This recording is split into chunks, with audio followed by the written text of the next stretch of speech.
All new at 5:30, a violent clash in Batavia leaves one person dead, another badly hurt. Hear what police are doing to make that area safer. A teen is arrested for allegedly smashing a statue of the Virgin Mary.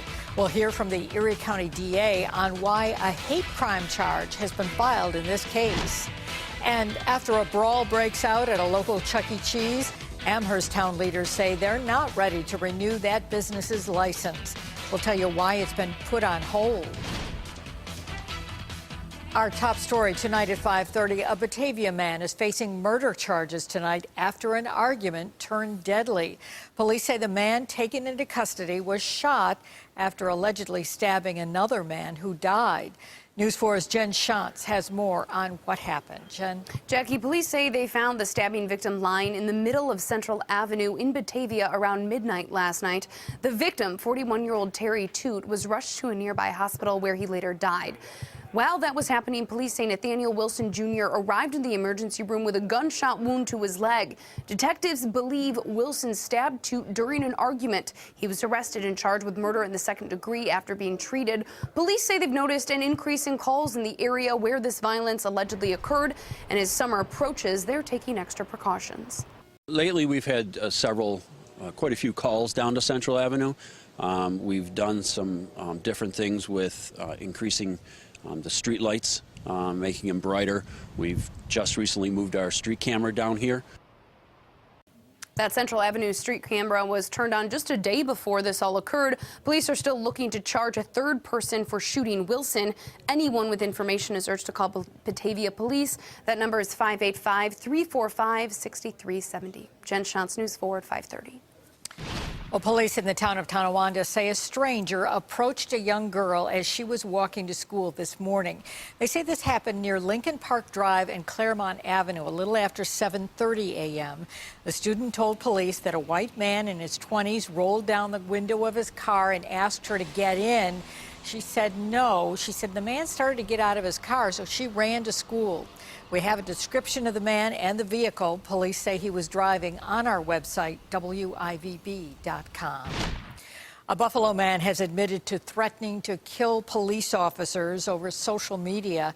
24-year-old Arthur Jordan pleaded guilty today. And this is video from his previous court appearances. Authorities say in July of 2016, Jordan used Facebook to make his threats. He was sentenced 2 weeks ago to 2.5 years in prison for possessing a weapon. Jordan is set to be sentenced on this threat charge on August 8th. It's definitely, in my opinion, a hate crime against Catholics. Erie County District Attorney John Flynn says he will prosecute 18-year-old Khalil Colbert to the fullest extent of the law. Now, Colbert is facing a number of felony charges after police say he destroyed a statue of the Virgin Mary outside an East Side church.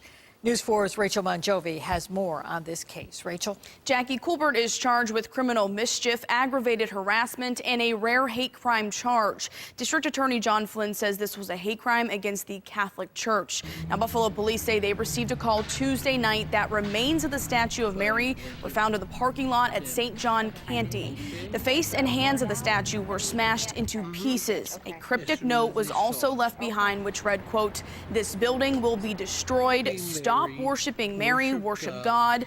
Catholics are a man-made religion."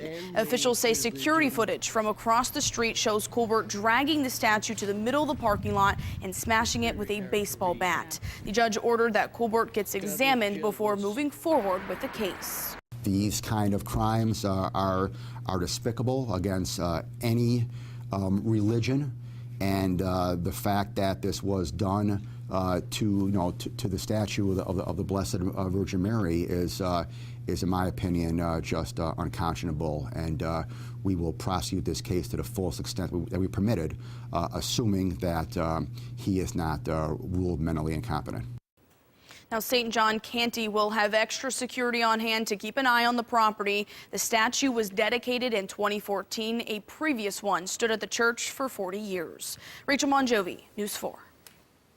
West Seneca police are thanking their followers on Facebook tonight for helping in the arrest of an accused burglar.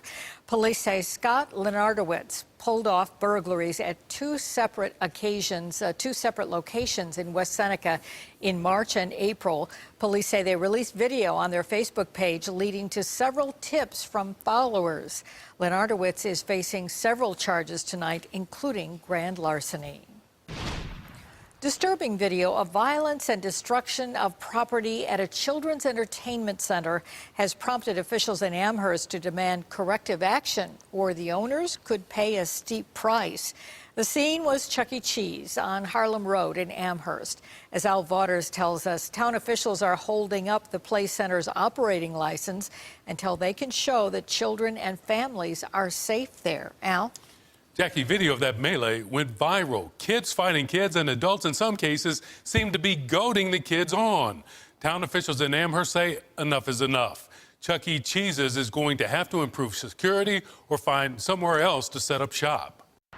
Supposed to be the place where a kid can be a kid, but it was adults behaving badly that drew police to the Chuck E. Cheese's in Amherst last month, as these images captured on smartphones seemed to show. They were breaking machines. It was totally out of control. Amherst officials say that melee on April 22nd was just one of many incidents that have neighbors speaking out against the kiddie establishment. Earlier this week, the comments were enough to hold up Chuck E. Cheese's game room license renewal that went before the Amherst Town Board. So we can find out how they're going to handle safety issues. It's really, I think, pretty simple. You know, clearly there are concerns, and we want to see how Chuck E. Cheese is going to address them. The family-based business has actually been operating without a license since December 31st, due to Amherst changing its license expiration dates. Town Council member Jackie Berger told us the California-based parent company needs to convince the board they're taking the safety issue seriously. Now, I remember many years ago when it first opened and my kids went there. It was a nice, friendly family place to go, and I don't know what the status is anymore. One thing is for sure, Chuck E. Cheese's will have to clean up its act, or it could find it's no longer welcome in Amherst. Chuck E. Cheese used to be a good neighbor.